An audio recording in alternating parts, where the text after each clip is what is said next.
Did you already know about the Shepard Tone? It's a really cool psychedelic effect you can use in your production. Check it out. The Shepard Tone is a psychoacoustic phenomenon which gives you an infinitive downfall or infinitive rise. And I want you especially to pay attention how the harmonics move in the spectrum, like from left to right, so from lower frequencies to higher frequencies, and also about the volume. So when they come in the low frequencies, they are more silent, and if they go out in the high frequencies, they're also more silent. Check this out.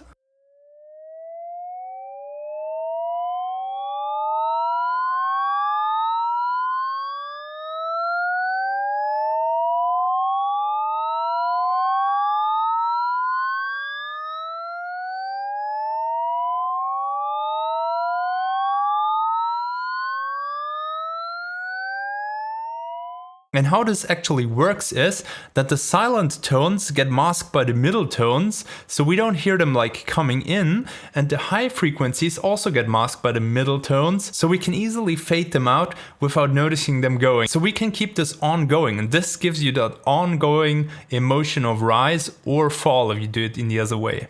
This is not super perfect because they move. I probably got some effects or something on the channel which causes this, but you can basically see that it's going from low to high and then to low again, even if there are some fluctuations in between. So basically we have this curve, and always those middle tones are masking the lower and the higher tones. So we're basically fading in the new sound coming from the lower octave, and we are fading out the higher sound coming from the higher octave. So let's look a little bit into the preset. So this is basically my sine riser preset. I just removed some of the effects. Maybe I should have removed the filter here, but what I'm basically doing is I set this to 2 octaves here and map this to macro 1. That means we always go like from 1 octave to the next octave and 1 more octave. So we are moving 2 octaves up. So basically what I did is I mapped macro 1 to the pitch, and it's moving up 2 octaves. So 19 is the same as like 24 semitones in serum. We're moving 2 octaves up from here to here, and here to here, and this is always like shifted a little bit. And so by that, if we are here in the lowest point, then we are here almost in the highest point, and here we are in the middle, and so all these things are layering on top. And as I explained, I mapped here the macro 3 to the volume. You can see it's kind of like while it's rising up, it's also falling down in volume again. And I must admit, this is not like the perfect thing here. So you can tweak and fiddle this around with the volume and how they overlap to get like a better result. But this is the basic concept. And this is really nice. I will show you later in the video how I use this in an intro. Because of this endless rising feeling, you can do some cool, weird things. But I want to show you now that this is not only possible with sine waves, you can also do this, for example, with noise. So what I did here, I created a noise riser and I faded it in and faded it out, and then I just copied it across and moved it. So basically, you don't need to kind of like pitch up the sample, as the riser already moves up an octave. So you can just shift them in the right distance and you get the same effect. Check out this single one here.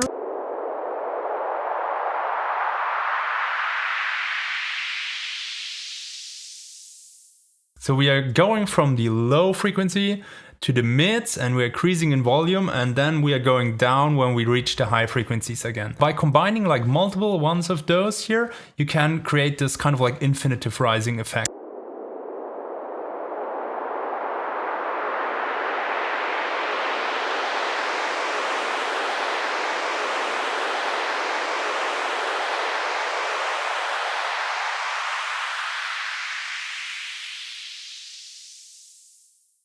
You can also do this with notes or melodies. I guess the more complex the patches, so for example if you have random stuff like a random phaser or something, the more noticeable it will be, or the more difficult. So the easier or more simpler the sound, the easier to execute this thing. And also probably the less gaps you have in your notes, so the more you're going up the scale just monochromatic, I think the better the result will be. But for example here I took the Phrygian scale, and what I did is the same as I explained before. Like the middle note is the loudest. We're going like from the lowest velocity here to the highest velocity here in the middle, and then we are decreasing again. And then we start the same like 1 octave here below. So we're going from like here, those are the same velocity, and those here are the same velocity, and those here are the same velocity, and those here are the same velocity. So Same concept and kind of like the same result, a little bit less fluent, I would say.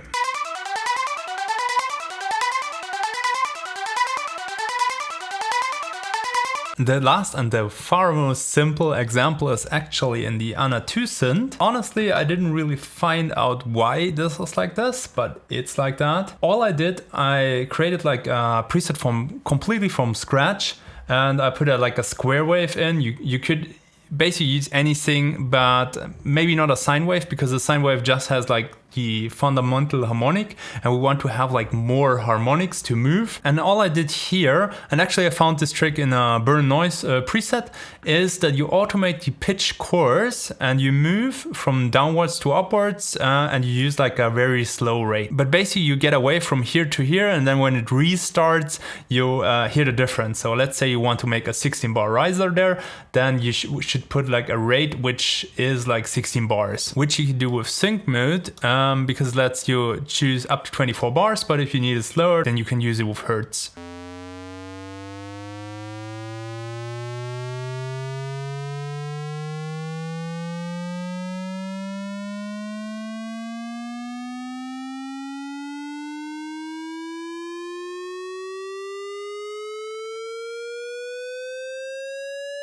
It's not exactly, because you see there's nothing coming here again, but it's almost the same. If you want to have it perfect, then you could just like layer multiple of those. So you could group them here. Then you could place like a MIDI effect here, and you could pitch 1 12 semitones up and 1 12 semitones down, and just stack them on top of each other, and you should basically get the same result. And now I want to show you this in action, because I have a track which is based around black holes and gravity, so it's like sucking in you forever, and I thought this effect would kind of like be cool to the story I tell here.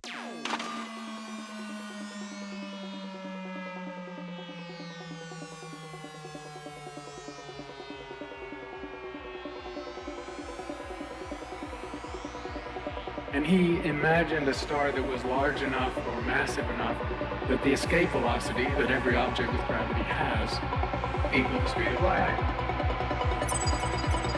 And logically, that's a dark star.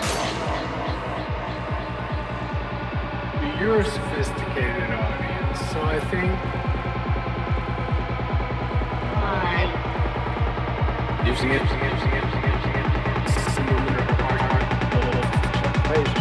I will ask you to